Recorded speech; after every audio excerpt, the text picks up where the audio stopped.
Quill Tree Books and Harper Audio present Midnight at the Shelter by Nanci Turner Steveson. Performed by André Santana, Katherine Littrell, and Dallis Seeker.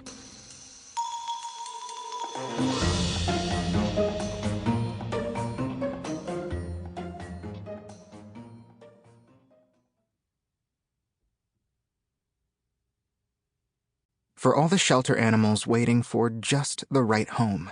And to Luna, Quinn, Story, Sufi, and Tink, who rescued us just when we needed you the most.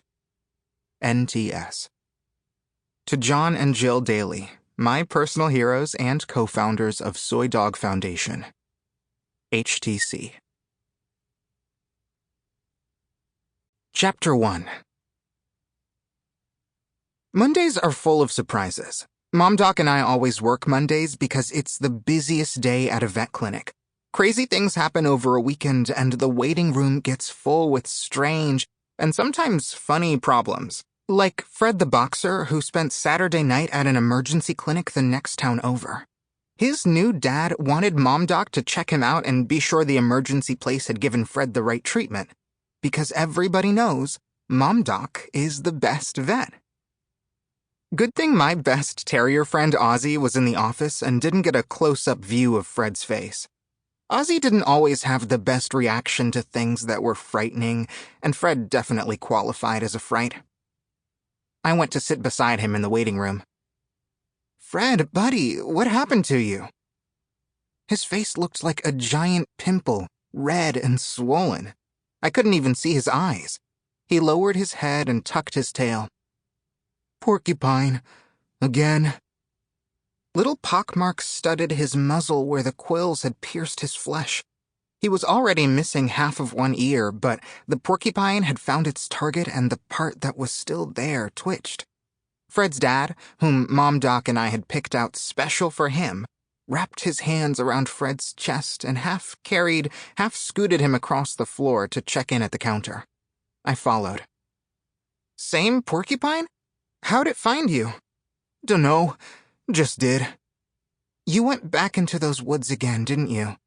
Fred wouldn't look at me. "As I suspected. Lucky for you, MomDoc can fix you up." "I hope so. I can't see nothing and it hurts." By the time Fred was called to the treatment room, the front of the clinic was filling up. Mrs. Peterson sat on one of the couches with her giant orange tabby cat, Marcus. He hissed at me. "Here's a rule. Never get too close to a cat in a crate.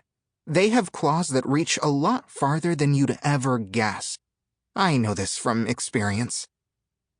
Marcus let out the kind of screech you'd expect to hear in the dark woods on the night of a full moon.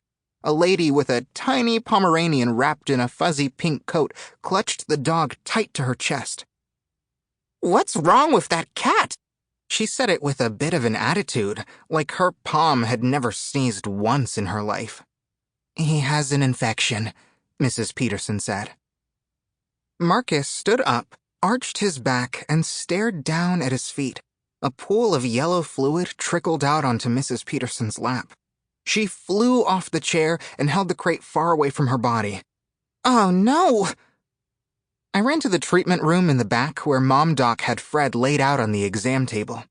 "Roo-roo! Emergency pee pad needed, fast." Ozzy tossed a stuffed penguin over the gate. It landed by my feet. "Pee pad, not penguin." "Oof, sorry."